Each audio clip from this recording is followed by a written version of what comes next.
সপ্তাহের মধ্যে পরিপত্র পরিবর্তন না করলে ঢাকা শহর অচল করে দেওয়া হবে। এই 25,000 শিক্ষার্থী আমি নিয়ে আসবো আপনার এখানে ঢাকা মহানগরীকে।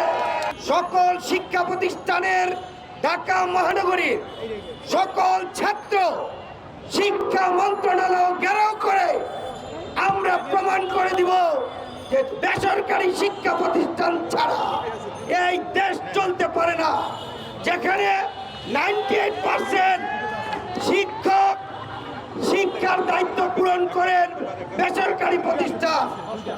সকল প্রতিষ্ঠানের সাথে শামসুল হক খান স্কুল অ্যান্ড কলেজের 18,000 শিক্ষার্থী, ডক্টর মাহবুবুর রহমান মোল্লা কলেজের 8,000 শিক্ষার্থী, এই 25,000 শিক্ষার্থী আমি নিয়ে আসবো আপনার এখানে ঢাকা মহানগরীকে।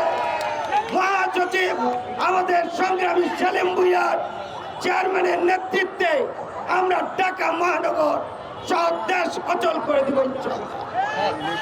দফা 1, দাবি 1, এই শিক্ষা মন্ত্রণালয়ের অযোগ্য শিক্ষা উপদেষ্টার পদত্যাগ। এই পদত্যাগ ছাড়া তার মতো শিক্ষক শিক্ষা বান্ধব নয়। তাই আমি আমাদের প্রিয় নেতা কিংবদন্তি শিক্ষক নেতা অধ্যক্ষ সেলিম ভুঁইয়ার দৃষ্টি আকর্ষণ করে বলতে চাই, হয় আজকে আপনি যাবেন ওখানে স্মারকলিপি নিয়ে প্রাথমিক বিধান উপদেষ্টার কাছে, তিনি কি বলে সেটা দিয়ে তার সামনে ঘোষণা দিয়ে আসবেন। 1 সপ্তাহের মধ্যে পরিপত্র পরিবর্তন না করলে ঢাকা শহর অচল করে দেওয়া হবে। কোনো পদত্যাগ নাই, ঢাকা শহর অচল হয়ে যাবে।